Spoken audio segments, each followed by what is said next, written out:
বিয়ের আগে যেই সব মেয়ে প্রেম করেছে, হারাম সম্পর্কে জড়িয়েছিল, বিয়ের ক্ষেত্রে ওই সব মেয়েদের এড়িয়ে চলুন। কারণ প্রেমিকের থেকে সে যেই টেক কেয়ারটা পেয়েছে, আপনি স্বামীর থেকেও সে ওই রকম আশা করবে, যা একজন স্বামীর পক্ষে কখনোই সম্ভব না। আর তখনই ওই যে সে পুরনো প্রেমিককে খুঁজবে, না হয় ওই রকম নতুন কাউকে খোঁজার চেষ্টা করবে। মানে হলো সে বিবাহিত জীবনে পরকীয়ায় জড়িয়ে যাওয়ার সম্ভাবনাই তার জন্য বেশি।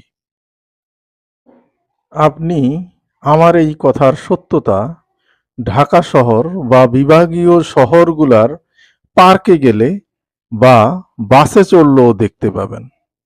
পার্কে গেলে দেখবেন বৃষ্টি নেই, রোদ নেই, কিন্তু ছাতি আড়ালে মানে ছাতি দিয়ে প্রেমিক প্রেমিকা বসে আছে।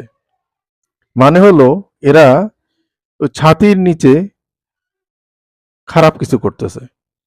আর দেখবেন বসে থাকলে যদি ছাতি নেই, কিছু বসে আছে, এমন ভাবে তারা হাত ধরে বসে আছে, এমন ভাবে জড়ায় ধরে বসে আছে, যেইটা আপনার বিবাহিত বউ হলে, স্ত্রী হলে আপনি কখনো পার্কে এইভাবে এত মানুষের সামনে এই কাজগুলো করবেন না।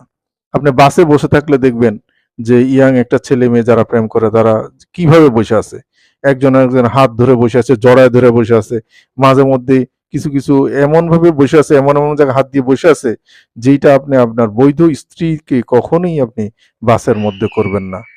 আর মেয়েরা এত টেক কেয়ার, মানে এইটারে টেক কেয়ার মনে করে।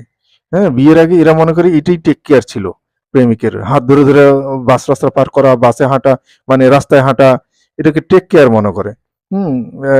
ইয়েতে আপনার মার্কেটে নিয়ে যাওয়া, আহ, এইটা সেটা, মানে বাবু বাবু বলা, এগুলাকে খুব এরা খুব এনজয় করে। আর বিয়ের পরে এইটাই তারা চায় স্বামীর স্বামীর থেকে। কিন্তু এইটা যে সম্ভব না।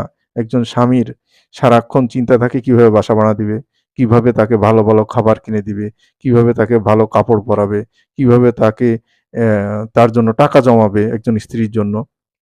কিন্তু মেয়েরা এগুলা বুঝতে চায় না। মনে করে যে আগের জীবনটাই ভালো ছিল, ওই ছেলেটাই ভালো ছিল। কিন্তু ওই ছেলেটা যে তাকে ব্যবহার করার জন্য, তাকে ইউজ করার জন্য, তার কাছে হয়তো সারাদিনে আধা ঘন্টা থাকতো, ১ ঘন্টা থাকতো ছেলেটার কাছে। ছেলেটা জানে ১ ঘন্টা পর মেয়েটা চলে যাবে তার বাসায়। এই জন্য যতক্ষণই পারে মেয়েটার সাথে একটু ঘেঁষাঘেঁষি ভাবে থাকা। এইটা মেয়েরা হয়তো, সব মেয়েরা বুঝে, কিছু কিছু মেয়েরা বুঝে না।